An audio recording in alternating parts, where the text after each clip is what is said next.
Good morning. Hello. Hi, good evening. Yes, it's evening for me too. Oh, Keith. Yay. Hi, Keith. Just trying to figure out why there's two of me. Am I echoing? I didn't A hear. little bit.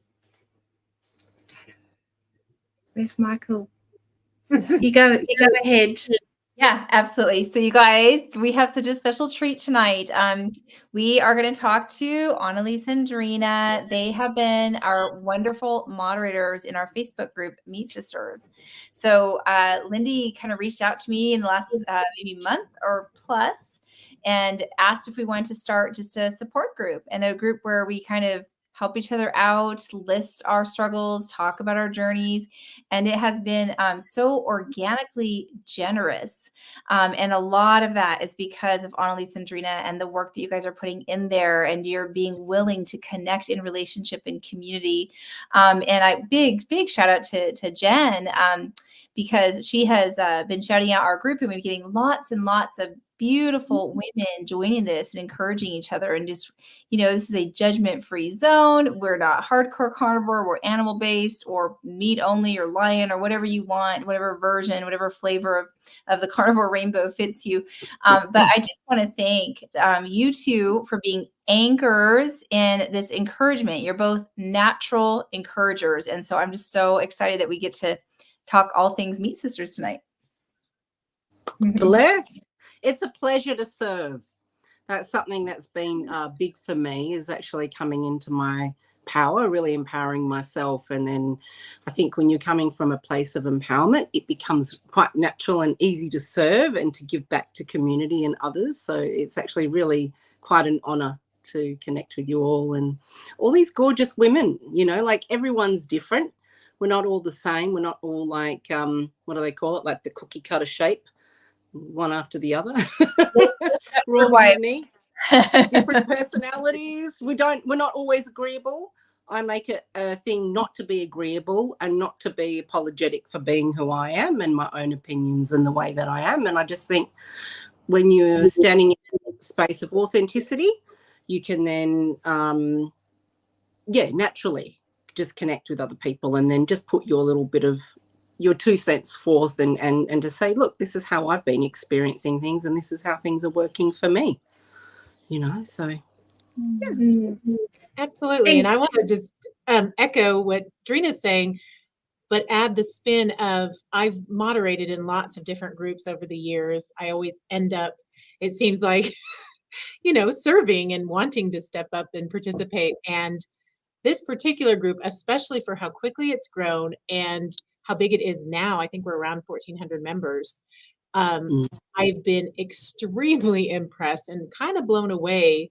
And I just keep thinking maybe it's the carnivore calm. But when you get a big group of women, no offense, ladies, I am one, but you get a big group of women together talking about weight loss and like body dysmorphia, and like we all want to get healthier and we are hung up on things because we don't know yet. And it's honestly the easiest moderating I've ever done. It's not without its glitches, like Drina mentioned, but I'm just like continually wowed by the power of carnivore. So yeah, it can even bring the drama from 90 down to 40 or something of that nature. And we have all our personalities. We're new, we're going to hit stuff, but I love that y'all are such authentic communicators. And so I think that whatever we hit, I just have no doubt. And I think that there is a vulnerability that's coming out. I just saw a post in there that really touched me in the last little bit about like mommy guilt and like guilt and why can't, we can all really relate. Like it took us this long to find this, and what all did we miss out on the decades that we were building up to this spot. And this was an outpouring. There was just post after post after post of encouragement and support of I've been there, and peer coaching. We kind of like coach each other out of that, and we see the things, have the faith in each other that we don't have in ourselves. And somebody bridges that gaps and sees that faith for you. It's been so beautiful to watch. Oh, it's nice. Yeah. yes, Yeah. Very beautiful. So do you want to share a little bit more about your story? Drina? Sorry, your volume just dropped out for a moment. What did you Oh, actually something's say? going. Do you want to tell us a little bit about your story before we go into anything? Sure. So I'd heard of carnivore probably early in 2021. And I, like a lot of people, I think it was actually Bella. It was Bella of Steak and Butter Gang. I saw her first. And I'm so glad I saw a woman first. I'm very pro-woman. I'm very much a feminist. And so it always tickles me pink when women are leading the way and women are showing, like, this is my example because, hey, this is working for me. So this is what I'm doing. Okay. And so I saw her and I'm like, who's this woman just eating meat? What's going on here? Why is she not eating vegetable? This is a bit bizarre. What's going on? And at that point, I had already been sort of, flipping in and out of keto. So, I had already kind of gone in that sort of more low carb and ketogenic type of lifestyle anyway. And years prior to that, I had done a whole intensive 1 month of like a paleo style diet as well, where I really didn't eat a lot of carbs and sugars anyway. Now and then I had a bit of potato or a little bit of dates if I felt like it, with a couple of almonds. But other than that, I was just like, hell yeah, because I love meat. And so, when I look back at that time, and I was really frustrated in myself and just thinking, I really want better health. And I've had a lot of joint issues. So any arthritic sufferers out there, whether it's just your stock standard osteoarthritis or rheumatoid arthritis, my heart goes out to you because I know very much how that is super painful. And having come from a background of where I did ballet for 7 years as well as like a child into my teenage, it wears and tears on your joints. And so by the time I was 19, the first metatarsal on my big toe on my right foot was already kind of like quite swollen. And the way I figured it out, I didn't even think it was arthritis. I was 19. I went into a shoe shop to try some sneakers on, and I could feel that knuckle rubbing on the top of the sneaker.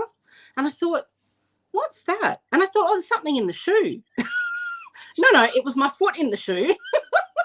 And I just went, oh, that's my bone. And so I went to a doctor and they went, yeah, that's like the start of osteoarthritis. And I was like, oh, and I said, probably the 7 years of ballet wasn't so good for me then.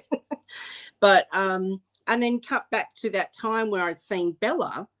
I kind of got intrigued, though. I'm not someone who, if I hear a difference of opinion to what I'm currently living and experiencing in my life at this time, I don't just completely shut out ideas. I listen and I watch and I observe. So it took me into that wonderful rabbit hole of carnivore.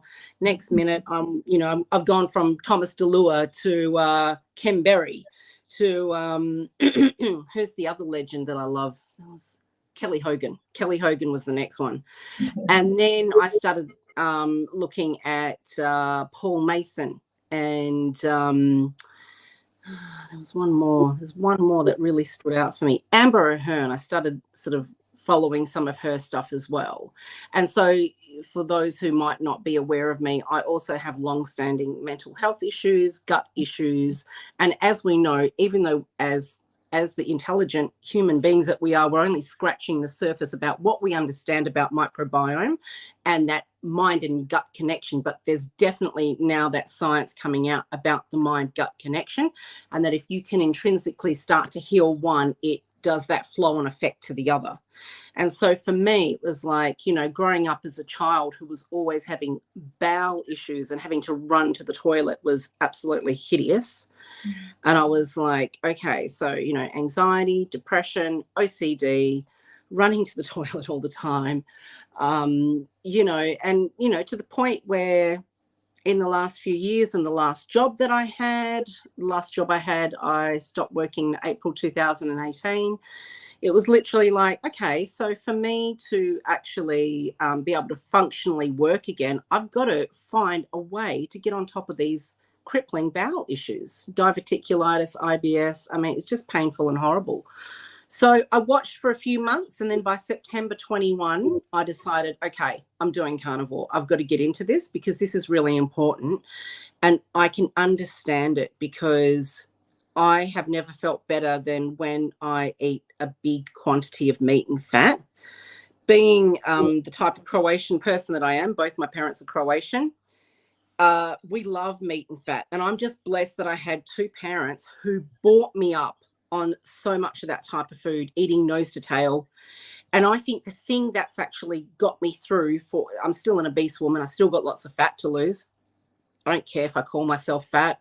I don't fat or skinny shame anyone. We're all different people. Bye, Emily. But, you know, life's a journey and you've got to traverse it, but you've got to be